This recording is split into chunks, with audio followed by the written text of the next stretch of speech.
আসসালামু আলাইকুম প্রিয় দর্শক, কেমন আছেন আপনারা সবাই?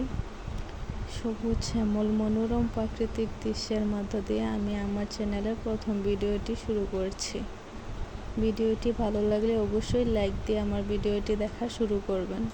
তো ভিডিওটি ছিল শুক্রবারে সাধারণত আমি এবং আমার মেয়ে মাথায় একটি হেয়ার প্যাক ব্যবহার করে থাকি। তো হেয়ার প্যাকের জন্য বিভিন্ন যে জিনিসগুলো লাগবে সেগুলো যোগান দেওয়ার জন্য আমি চলে গিয়েছিলাম মাঠে, এবং মাঠে গিয়ে আমি প্রথমে তুলে নিচ্ছিলাম আমাদের ভৃঙ্গরাজ কালো কৃষি। তো কালো কৃষি গাছ, এই যে সাদা সাদা ফুল সহ গাছগুলো আমি তুলে নিচ্ছিলাম। তো তুলে নেওয়ার পর হঠাৎ করে আমার চোখ পড়লো আবার একটা গাছের উপর। তো আপনাদেরকে দেখাচ্ছি, একটু সামনে আসবে ভিডিওটি। তো এই গাছটিও নাকি মাথার চুলে দিলে খুব উপকারী। আপনারা কেউ ব্যবহার করেন কিনা আমাকে একটু কমেন্টে জানাবেন। এই যে গাছটি, তো এই গাছটি দিয়ে আমরা ছোটোবেলা খেলা করতাম চিংড়ি মাছ হিসেবে। আপনারা কে কী হিসেবে খেলা করতেন কমেন্টে কিন্তু জানাতে পারেন। আমি কিন্তু ব্যবহার করিনি, আপনারা কেউ ব্যবহার করেছেন কিনা জানাবেন এটা মাথায়। তো কে কেমন উপকার পেয়েছেন সেটাও কিন্তু কমেন্টে জানাতে ভুলবেন না। কালো কেশে ওঠানোর সময় চোখে পড়লো, তাই একটু ভিডিও করে নিলাম। তারপরে এই যে তুলে নিচ্ছিলাম রক্তজবা ফুল গাছের পাতা এবং ফুল। এটা কিন্তু চুলের জন্য খুবই উপকারী একটা জিনিস।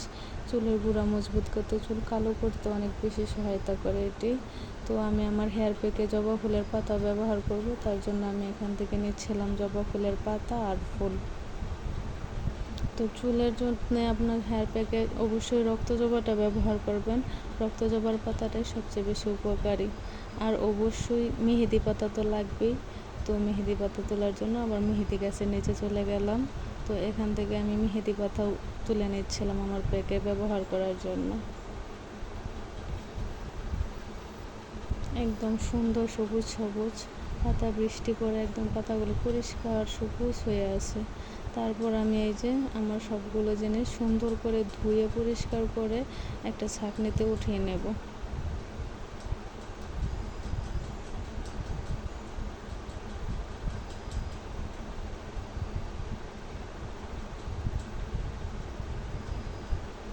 ভিডিওটিতে এই পর্যন্ত যারা ছিলেন তারা অবশ্যই কমেন্ট করে জানবেন। ভিডিওটি যদি ভালো লেগে থাকে অবশ্যই কমেন্টে জানাবেন এবং আমার চ্যানেলটি সাবস্ক্রাইব করে আমার পাশে থাকবেন। আমি এখানে এই যে কালো ঘেঁষি পাতা, মেহেদি পাতা, জবা ফুলের পাতা, তার সাথে আমি একটু নিয়েছিলাম হচ্ছে আপনার পেয়ারা পাতা। তো সবগুলো উপাদান সুন্দর করে আমি ধুয়ে পরিষ্কার করে নিয়েছিলাম, যেহেতু আমি এগুলো মাঠ থেকে উঠিয়েছি। গাছে ছিল, অবশ্যই ময়লা থাকতে পারে, ধুলো ময়লা থাকতে পারে। তো ওগুলো সব সুন্দর করে ধুয়ে পরিষ্কার করে নিচ্ছি।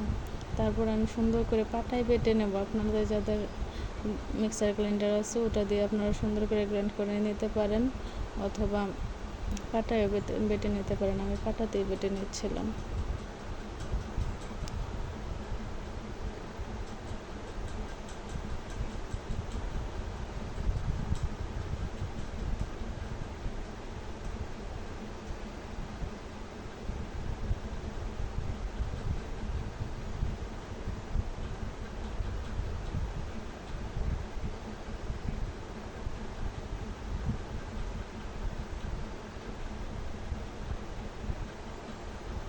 প্রত্যেকটা উপাদান সুন্দর করে পরিষ্কার করে ধুয়ে নেবেন অবশ্যই।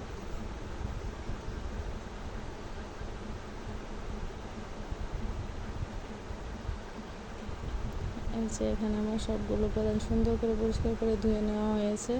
তারপরে এই যে আমি পাটায় বেটে নিচ্ছি। হেয়ার প্যাকের জন্য প্রথমে মেহেদি পাতা বেটে নিচ্ছিলাম।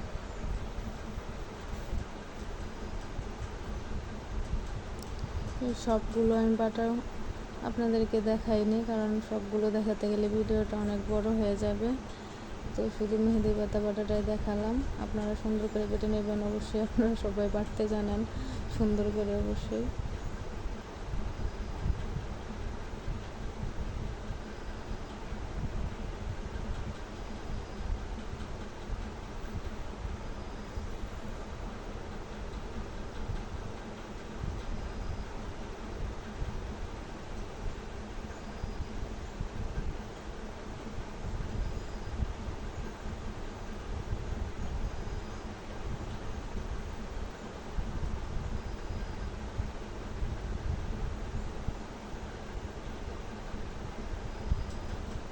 এখানে আমার সবগুলো উপাদান বাটা শেষ হয়ে গেলে পাটার পানিটা উঠিয়ে নিয়েছিলাম একটা বাটিতে। তারপর আমি নিয়েছি একটা কলা,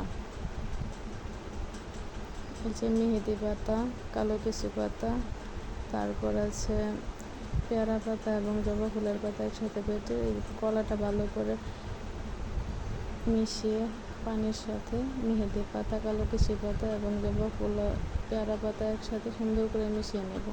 তার মধ্যে স্বাভাবিক তাপমাত্রার একটি ডিম মিশিয়ে দেব এবং আমি সাথে অল্প নারকেল তেল নিয়েছিলাম, যেটা ভিডিও করতে ভুলে গিয়েছি।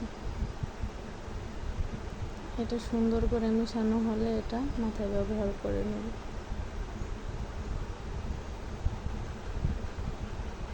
তো আজকের ভিডিওটি আপনাদের কেমন লেগেছে অবশ্যই কমেন্টে জানাতে ভুলবেন না এবং আমার চ্যানেলটি সাবস্ক্রাইব করে আমার পাশেই থাকবেন। আসসালামু আলাইকুম।